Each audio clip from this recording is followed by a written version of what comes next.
की क्लास का टॉपिक है नेबुलाइज़र। ये हमारी सेकंड क्लास है ओटी इक्विपमेंट एंड मैनेजमेंट की।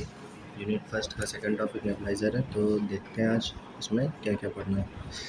तो nebuliser is a device may be used for inhalation of drugs. It also use for moistening airway with saline and sterile water. ठीक है, तो नेबुलाइज़र एक ऐसा ड्रॉप है जिसकी वजह से हम ड्रग्स को इनहेल कर सकते हैं, मतलब अपनी सांस के थ्रू, इनहेलेशन के थ्रू अपनी बॉडी के अंदर ले जा सकते हैं। फिर जब वो ड्रग हमारी बॉडी के अंदर चली जाती है, फिर हमारी बॉडी उसको एब्ज़ॉर्ब कर लेती है, फिर अपना ड्रग ब्लड में मिल करके अपना जितना भी काम करना होता है वो करता रहता है।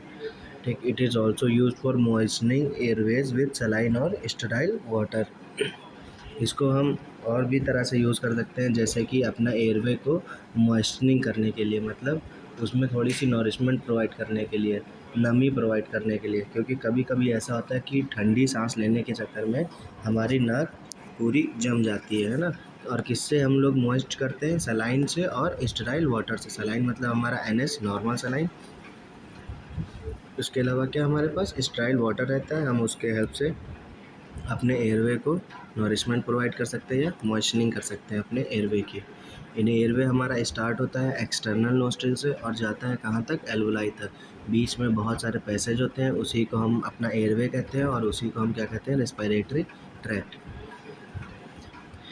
प्रिंसिपल, वर्किंग प्रिंसिपल क्या है नेबुलाइज़र का? A nebulizer converts solution into aerosol particle which are suspended in stream of gas। ठीक बेटा, इसका क्या मतलब है? जो हमारे पास मान लीजिए ये एक ड्रग की ड्रॉप है ना, तो इसको क्या करेगा हमारा नेबुलाइज़र? इसको इतने छोटे छोटे पार्टिकल्स में, इतने छोटे छोटे पार्टिकल्स में तोड़ देगा कि वो एक पार्टिकल इतना छोटा होगा कि वो हमारे एयरवे के थ्रू इनहेल कर सकते हैं। पूरी की पूरी ड्रग को हम इनहेल नहीं कर सकते, बट नेबुलाइज़र क्या करेगा? उस एक ड्रॉप को इतना छोटा छोटा तोड़ देगा कि हम उसको वापस से अपने एयरवे से इनहेल कर सकते हैं। ठीक है बेटा।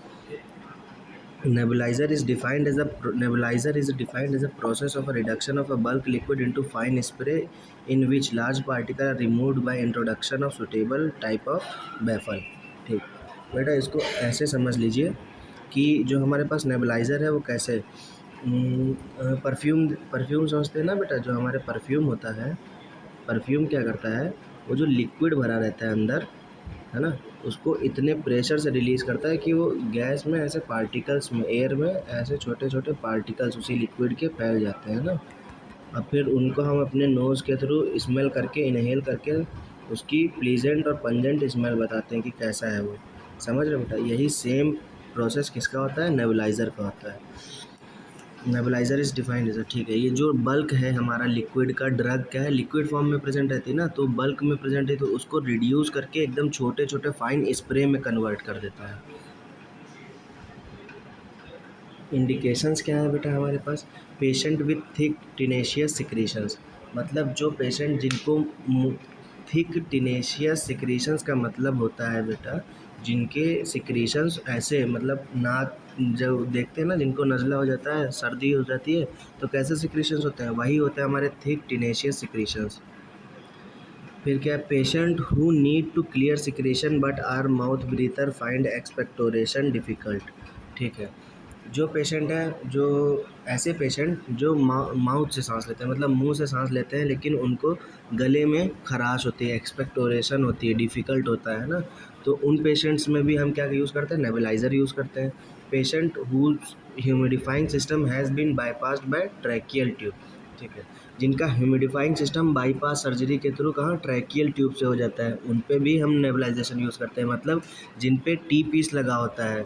टी पीस बेटा एक सर्जिकल एयरवे मैनेजमेंट का प्रोसेस है, जिसमें हम लोग टी पीस लगा देते हैं पेशेंट को, है ना। पेशेंट टी पीस पे चलता रहता है, जिसे हम लोग ट्रैकियोस्टमी कहते हैं। ट्रैकियोस्टमी ट्यूब होती है, वो एक बाईपास सर्जरी होती है, एक अलग से रास्ता बना देते हैं एयरवे का। उन पेशेंट्स में भी हमको नेबुलाइज़र का यूज़ करना पड़ता है। Babies with respiratory problem whose small airway easily block with secretions. ठीक, जो छोटे बच्चे होते हैं उनका एयरवे कैसा होता है? ऑब्वियसली छोटा ही होगा, है ना, बट उनके सिक्रीशंस की वजह से वो छोटा सा एयरवे जल्दी से भर जाता है। मतलब मोस्टली चांसेस, जो छोटे बच्चे होते हैं उनको सांस लेने में बहुत दिक्कत होती है, इसीलिए वो जल्दी जल्दी सांस लेते हैं ना, जिसे शैलो ब्रीथिंग कहते हैं। रैपिड ब्रीथिंग, शैलो ब्रीथिंग, वो वाले बेबीज़ में हम क्या यूज़ करते हैं, नेबुलाइज़र यूज़ करते हैं। Useful in chronic obstructive and restrictive disease. ठीक, 2 तरह की डिसीज़ होती हैं पल्मोनरी में, सीओपीडी मतलब chronic obstructive pulmonary disease and restrictive disease, ऐसी डिसीज़ जो रिस्ट्रिक्ट करती हैं एयरवे को कि आप इनहेल करती हुई एयर। और जितने भी हमारे ब्रोंकोस्पाज्म के पेशेंट्स होते हैं, ब्रोंकोस्पाज्म क्या होता है बेटा, ऐसी कंडीशन, देखिए ये हमारे लंग्स है ना, ये हमारे लंग्स हैं, तो ये जब ब्रोंकोस में टूट जाते हैं